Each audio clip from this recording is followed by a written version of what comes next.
Hello all, welcome to Divine Me. Margazhi மாதத்துடைய 3வது நாள் பூஜையை பற்றி பார்த்துடலாமா? இன்றைக்கி என்னெல்லாம் பண்ணேன் அப்படின்னா, காலையில் எந்திரிக்கிறதுக்கு பயங்கர லேட்டு, அதாவது 5:30 ஆயிடுச்சு. ஸோ ஆஃப் அன் ஹவருக்கு மேலேயே ஆகும் கோலம் போடுறதுக்கு. அதனால் பூஜையை 6 மணிக்கு மேலே தான் பண்ணியிருந்தேன். இப்போ உங்களில் யாருக்காவது இது தெரிஞ்சால் சொல்லுங்கள், உங்களுக்கு நடந்திருக்கா அப்படின்னு சொல்லுங்கள். யார்கிட்டையாவது நம்ம ஒரு விஷயத்த ஷேர் பண்ணோம், இல்லைனா யாராவது நமக்கு நீங்கள் இத்தனை மணிக்கு எந்திரிக்கிறீங்களா பண்ணுறீங்களா அப்படின்னு கேட்டுட்டு ஒரு ஆச்சரியக்குறி பக்கத்தில் போட்டாங்க அப்படின்னாலே போதும். அடுத்த நாள் பார்த்தீங்கன்னா அந்த வேலையை என்னால் செய்ய முடியாது.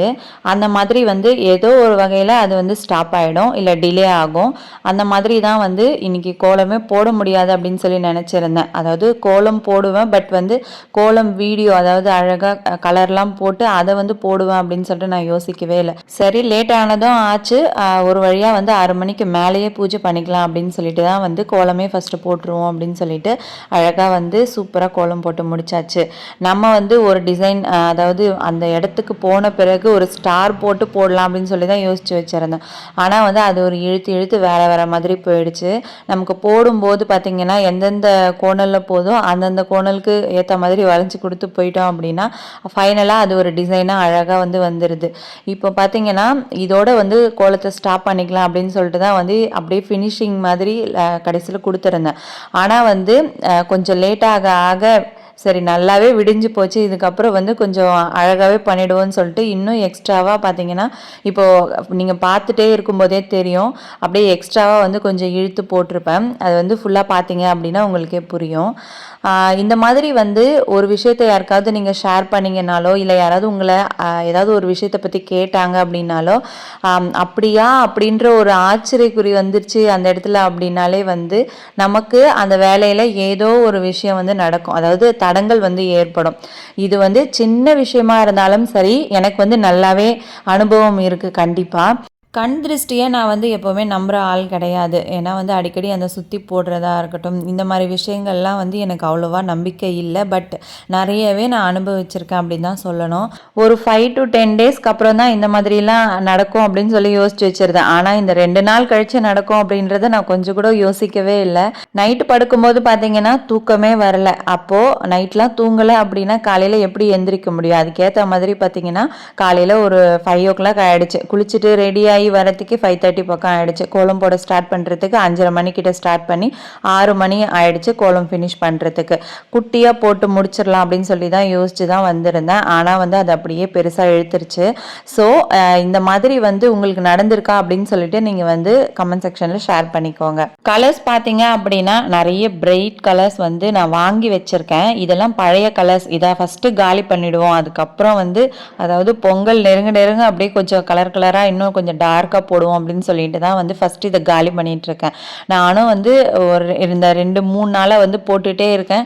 இந்த கலர் பழைய கலர்ஸ் காலியான பாடு இல்லை, ஆனாலும் வேஸ்ட் பண்ண மனசு வரல. அதனால் பார்த்தீங்கன்னா முடிஞ்ச அளவுக்கு இந்த கலர்ஸ் எல்லாத்தையும் ஃபாஸ்ட்டாக காலி பண்ணிடணும். ஒரு வழியாக இப்போ நான் போட்டுட்ருக்கேன் பாருங்கள், அந்த ஒரு மாதிரி க்ரீன் ஷேட் அது காலி ஆகிடுச்சு இன்றைக்கி. இதுக்கப்புறம் பார்த்தீங்கன்னா கப்பில் நான் அன்றைக்கி ஃபில் பண்ண கலர் கோலமாவெல்லாம் கொஞ்சம் சீக்கிரமாகவே காலி பண்ணிடணும்.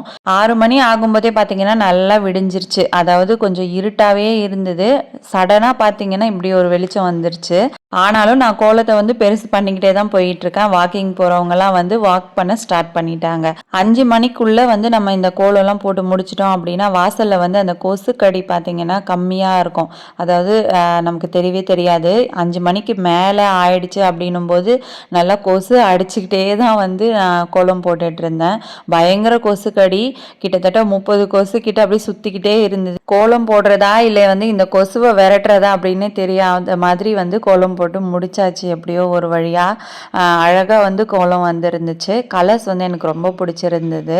இதுக்கப்புறம் நாம் ஒவ்வொரு கலர்ஸ்லேயும், அதாவது லைட் ஷேடோ டார்க் ஷேட் ரெண்டுமே வாங்கி நம்ம கோலம் போட்டோம் அப்படின்னா நல்லா சூப்பராக இருக்கும், நல்லா அழகாக கோலத்துக்கு எடுத்து கொடுக்கும். பசங்களுக்கு லீவ் விட்டாங்க அப்படின்னா பொறுமையாக நமக்கு வந்து கோலம் போட டைம் கிடைக்கும் எனக்கு.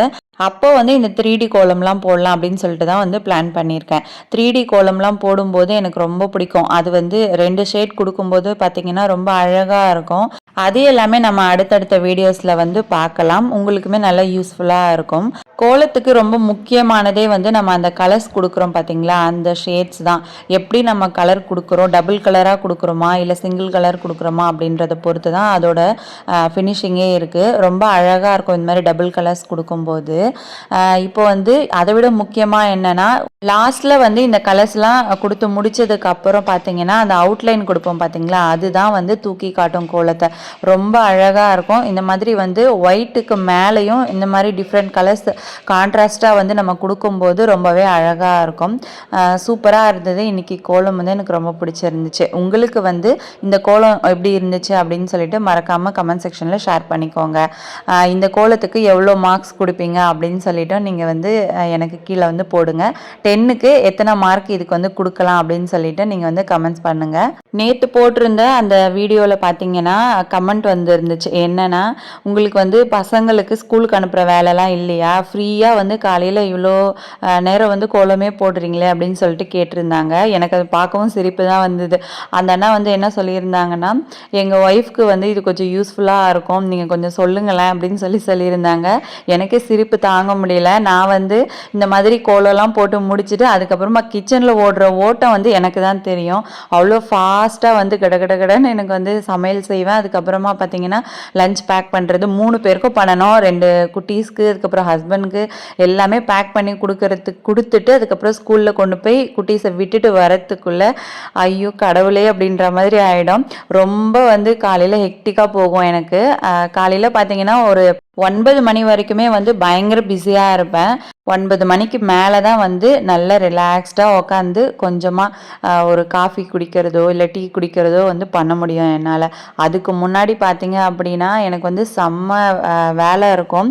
முன்னாடியே வந்து இன்னும் நாளைக்கு என்ன பண்ணுறது அப்படின்னு சொல்லிட்டு பிளான் பண்ணாமல் மட்டும் தூங்கிட்டேன் அப்படின்னா காலையில் எழுந்து மண்டையை பிச்சுக்கிற மாதிரி இருக்கும். அந்த அளவுக்கு இருக்கும். என்ன சமைக்கிறது எது சமைக்கிறதுன்னு சொல்லிட்டு ஃப்ரிட்ஜை போய் உருட்டுவேன். அதுக்கப்புறமா வந்து வெங்காய கூடை வந்து உருட்டிகிட்டு இருப்பேன். என்ன பண்ணுவேன்னு எனக்கே தெரியாது. அதனால தான் வந்து கிச்சனில் என்னெல்லாம் பண்ணுறேன்னு சொல்லிட்டு அந்த வீடியோவை ஷேர் பண்ண முடியல என்னால். அதை பார்த்தீங்க அப்படின்னா நீங்களா இது அப்படின்னு சொல்லிட்டு கூட கேட்பீங்க. அந்தளவுக்கு ஒரு மாதிரி பரபரப்பாக ஓடிட்டு இருப்பேன் இந்த பக்கமும் அந்த பக்கமும். எல்லாருமே பொதுவாக அப்படி தான். குட்டீஸை வந்து ஸ்கூலுக்கு அனுப்புறதுக்குள்ளே நமக்கு வந்து போதும்னு ஆகிடும். கொஞ்சம் பெரிய பசங்க அப்படின்னும் போது அவங்களோட வேலையை அவங்களே செஞ்சுட்டு அழகாக கிளம்பிடுவாங்க. சாப்பாடு சமைக்கிறது மட்டும்தான் நமக்கு வேலையாக இருக்கும். ஆனால் இவங்க வந்து சின்ன பசங்க அப்படின்றதுனால பயங்கரமாக சின்ன விஷயங்கள் இருந்து நம்மளே பார்த்து பண்ணி கொண்டு போய் ஸ்கூலில் விட்டுட்டு வர வேண்டியதாக இருக்குது. அழகாக வந்து கோலம் போட்டு முடிச்சுட்டு 6 மணிக்கு வந்து கரெக்டாக பார்த்தீங்கன்னா துளசி மாடத்துக்கிட்ட வந்து விளக்கு ஏற்றிட்டு நல்லா சூப்பராக வந்து துளசி மாடத்தில் பூஜை பண்ணி முடிச்சாச்சு. அதுக்கப்புறம் பார்த்தீங்கன்னா உருளியை டெக்கரேஷன் பண்ணிடலாம் அப்படின்னு சொல்லிட்டு உருளியில் பார்த்தீங்கன்னா பூவெல்லாம் மாற்றிட்டேன். எப்போவுமே வந்து இந்த பன்னீர் ரோஸ் அதுக்கப்புறம் சம்பங்கி இந்த மாதிரி பூவெல்லாம் வாங்கிட்டு வரும்போது அந்த இடத்துல வந்து ஒரு நல்ல ஸ்மெல் இருக்கும். 2 நாளைக்கு கூட அந்த ஸ்மெல் வந்து சூப்பராக இருக்கும். மார்க்கெட்டில் போயிட்டு பூ வாங்குறீங்க அப்படின்னா எல்லா வகையான பூவும் அவங்க வச்சுருப்பாங்க. அப்போ வந்து நீங்கள் கண்டிப்பாக சம்பங்கி வாங்கிட்டு வந்துட்டீங்க அப்படின்னா ரொம்பவே சூப்பராக இருக்கும். 2 வாரம் கூட வந்து பூ வந்து ஃப்ரெஷ்ஷாக இருக்கும். ஃப்ரிட்ஜில் வந்து கவரில் கட்டி வச்சுட்டிங்க அப்படின்னா கூட. ஒரு கோலம் போட்டு முடிக்கிறதுக்கு எவ்வளோ நேரம் ஆகும் அப்படின்னு சொல்லி கேட்டிருந்தீங்க. எனக்கு வந்து பார்த்தீங்கன்னா நல்லா பொறுமையாக அழகாக வந்து டபுள் கலர்ஸ்லாம் கொடுத்து பண்ணணும் அப்படின்னா ஒரு 1/2 hourலேருந்து 45 minutes ஆகும். நார்மலாக வந்து கடகடன்னு ஒரு சிங்கிள் கலரே கொடுத்துட்டே வந்துட்டேன் அப்படின்னா எனக்கு வந்து 1/2 hour போதும். இது வந்து நான் இன்னும் கொஞ்சம் டீட்டெயில்டாக கொடுக்கணும் அப்படின்னும் போது 1 hour கூட ஆகிடும் ஒரு சில டைம். அங்கே போட்டு முடிச்சுட்டு அதுக்கப்புறமா துளசி மாடத்துக்கிட்டையும் போட்டு கலர் பண்ணணும், திருப்பி படிக்கேட்டில் போட்டு கலர் பண்ணணும் போது இன்னும் கொஞ்சம் வந்து எக்ஸ்ட்ரா டைம் வந்து எனக்கு எடுக்கும். 6 மணிக்கு மேலேயே ஆயிடுச்சு. இருந்தாலும் நிலைவாசலில் விளக்கு வந்து கண்டிப்பாக ஏற்றணும் டெய்லியும் அப்படின்றதுனால அழகாக வந்து நிலைவாசலையும் விளக்கு ஏற்றி வச்சுட்டேன். அதுக்கப்புறம் பார்த்தீங்கன்னா இப்போ பிரம்ம முகூர்த்த நேரத்தில் நம்ம விளக்கு ஏற்றும் போது தான் வந்து பூஜை ரூமில் 5 விளக்கு ஏற்றணுமா அப்படின்னு சொல்லி கேட்டால் என்னை பொறுத்த வரைக்கும் அப்படிலாம் கிடையாது. நாம் எப்படி சாமி கும்பிடுறோமோ அதுதான் வந்து அதை கண்டிப்பாக ஏற்றுப்பாங்க. நமக்கு மனசுக்கு வந்து திருப்தியாக இருந்துச்சு அப்படின்னாலே போதும். அதனால் வந்து பூஜை ரூம்லேயும் போயிட்டு அழகாக பார்த்தீங்கன்னா 5 விளக்கும் வந்து ஏற்றி வச்சிட்டேன் நான். இன்றைக்கி வந்து நம்ம பிரம்ம முகூர்த்தத்தில் பண்ணலையே, நம்ம வந்து ஏற்ற வேண்டாம் அப்படின்னு சொல்லலாம் யோசிக்கவே இல்லை. எப்போவுமே வந்து ஒரு சாமி கும்பிடுறது பார்த்தீங்கன்னா நம்ம மனசுக்கு என்ன படுதோ அதை பட்டுன்னு நம்ம செஞ்சிடணும். அப்படி யோசிக்கக்கூடாது. அதாவது சாமி கும்பிடுறதுக்கு மட்டும் யோசிக்கக்கூடாது. டவுட்ஸும் நிறைய வந்து நமக்கு வரக்கூடாது. எப்பவும் போல் நமக்கு மனசுக்கு என்ன சொல்லுதோ அதை கேட்டுட்டு போயிட்டே இருக்கணும் நம்ம, அவ்வளோதான். நிறைய பேர் வந்து இந்த சாமி கும்பிடுறதுல நிறைய டவுட்ஸ் கேட்குறீங்க. ஆனால் என்னை பொறுத்த வரைக்கும் எந்த டவுட்டும் வந்து உங்களுக்கு வரவே கூடாது.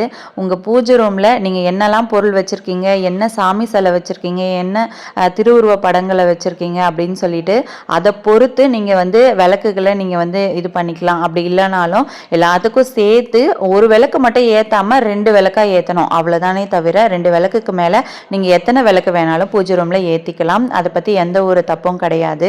பூஜை ரூமில் 5 விளக்கு ஏற்றும் போது அப்படியே பிளெயினாக பிளேட்டை வச்சுட்டு ஏற்றாமல் கீழே வந்து ஒரு தாமரை கோலமோ இல்லை ஒரு ஸ்டார் மாதிரியோ நீங்கள் வந்து போட்டுட்டு அதுக்கு மேலே வந்து இந்த விளக்கை வச்சு ஏற்றணும்.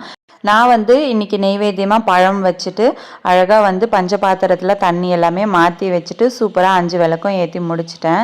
இன்றைக்கி வந்து காலையில் சீக்கிரம் எழுந்திரிச்சு அந்த பிரம்ம முகூர்த்த நேரத்தில் விளக்கேற்ற முடியலையே அப்படின்னு சொல்லிட்டு கொஞ்சம் வருத்தம் இருக்குது, லைட்டாக இருக்குது. பட் வந்து ரொம்ப திருப்தியாக இருந்தது. இந்த மாதிரி வந்து ரொம்ப சூப்பராக இருந்துச்சு. காலையில் நல்ல ஒரு பாசிட்டிவ் எனர்ஜி வந்து இந்த மாதிரி காலையில் நேரத்தில் விளக்கேற்றும் போது நமக்கு ஆட்டோமேட்டிக்காக அது ஃபீல் ஆகும். யாரெல்லாம் வந்து மார்கழி மாதம் தொடர்ந்து வாசலில் கோலம் போட்டு காலையில் 6 மணிக்குள்ளே வாசலில் வந்து 2 பக்கமும் விளக்கேற்றி வைக்கிறீங்க, அப்படி இல்லைனா 5 விளக்கும் வாசலில் ஏற்றுவாங்க கிராமங்களில். அந்த மாதிரி வந்து யாரெல்லாம் பண்ணுறீங்க அப்படின்னு சொல்லிட்டு மறக்காமல் கமெண்ட் செக்ஷனில் ஷேர் பண்ணிக்கோங்க. பூஜை ரூமை எப்படி மெயின்டைன் பண்ணுறீங்க அப்படின்னு சொல்லி கேட்டிருந்தீங்க. பூஜை ரூமில் பார்த்தீங்க அப்படின்னா நான் வந்து இந்த பூஜை பாத்திரங்கள்லாம் நல்லா இருந்துச்சு அப்படின்னா அந்த வீக் என்னால் முடியல அப்படின்னும் போது நான் வந்து அதை ஃப்ரீயாக விட்டுருவேன். ரொம்ப வந்து அந்த பச்சை கலரில் படிஞ்சிருந்த மாதிரியோ இல்லை கருத்து போன மாதிரியோ இருந்துச்சு அப்படின்னா தான் வந்து நான் வாஷ் பண்ணுவேன். அப்படி இல்லைனா வந்து 2 வீக்ஸ் ஒன்ஸ் கூட நீங்கள் வாஷ் பண்ணிக்கலாம் உங்களால் முடியாத பட்சத்தில். உங்களால் முடியும் அப்படின்னும் போது நீங்கள் வாரத்துக்கு 1 நாள் க்ளீன் பண்ணிக்கிட்டால் போதும். நிறைய பேர் வந்து வாரத்துக்கு 2 நாள் உட்காந்து மங்குன்னு க்ளீன் பண்ணுறது அந்த மாதிரிலாம் பண்ணக்கூடாது. அடிக்கடி வந்து ஒரு இடத்த சுத்தம் பண்ணிக்கிட்டே இருக்கக்கூடாது. வாரத்துக்கு ஒரு முறை வந்து இந்த பூஜை பாத்திரங்கள்லாம் தேய்ச்சிட்டு மந்த்லி ஒன்ஸோ இல்லைனா 15 டேஸ்க்கு ஒன்ஸ் வந்து நீங்கள் க்ளீன் பண்ணிக்கிட்டா போதும். அதாவது பூஜை ரூம் டீப் கிளீனிங் நான் வந்து மந்த்லி ஒன்ஸ் தான் பண்ணுவேன். 15 டேஸ்க்கு ஒன்ஸ்லாம் என்னால் முடியாது. மந்த்லி ஒன்ஸ் பார்த்தீங்கன்னா ஃபுல்லாக ஃபோட்டோஸ்லாம் வந்து எடுத்துட்டு தொடச்சிட்டு ஒட்டடெல்லாம் அடிச்சுட்டு அழகாக வந்து க்ளீன் பண்ணி வச்சுருவேன். அந்த டைமில் பார்த்தீங்கன்னா ரொம்பவே சூப்பராக இருக்கும். நல்ல ஒரு பாசிட்டிவ் ஃபீல் வந்து நமக்கு கிடைக்கும். அதாவது மொத்த டீப் க்ளீன் பண்ணிவிட்டு அதுக்கப்புறம் விளக்கேற்றும் போது அந்த ஃபீலே வந்து தனி தான். பூஜை ரூம் டூர் வந்து கேட்டிருந்தீங்க. ஆல்ரெடி நம்ம சேனலில் அப்லோட் பண்ணியாச்சு. கண்டிப்பாக வந்து இது வரைக்கும் பார்க்கல அப்படின்னா நீங்கள் வந்து செக் பண்ணி பார்த்துருங்க. இந்த வீடியோ வந்து எப்படி இருந்துச்சு அப்படின்னு சொல்லிட்டு மறக்காமல் நம்ம கமெண்ட் செக்ஷனில் வந்து ஷேர் பண்ணிக்கோங்க. மார்கழி 3வது நாள் ரொம்ப சூப்பராக வந்து ஸ்டார்ட் ஆகிடுச்சு. கண்டிப்பாக வந்து நம்ம கோலத்துக்கு எத்தனை மார்க் அப்படின்னு சொல்லிட்டு 10க்கு எத்தனை அப்படின்னு சொல்லிட்டு நீங்கள் வந்து கமெண்ட் செக்ஷனில் ஷேர் பண்ணிவிடுங்க. இந்த வீடியோ பிடிச்சிருந்துச்சு அப்படின்னா ஒரு லைக் பண்ணிவிடுங்க. உங்கள் ஃப்ரெண்ட்ஸ்க்கு எல்லாருக்கும் ஷேர் பண்ணுங்கள். இது வரைக்கும் நம்ம சேனலை சப்ஸ்கிரைப் பண்ணலை அப்படின்னா ப்ளீஸ் சப்ஸ்கிரைப் பண்ணிக்கோங்க. சப்ஸ்கிரைப் பண்ணவங்களுக்கு எல்லாருக்குமே ரொம்ப ரொம்ப நன்றி. நாம் வந்து நாளைக்கு வீடியோவில் பார்க்கலாம். தேங்க்யூ.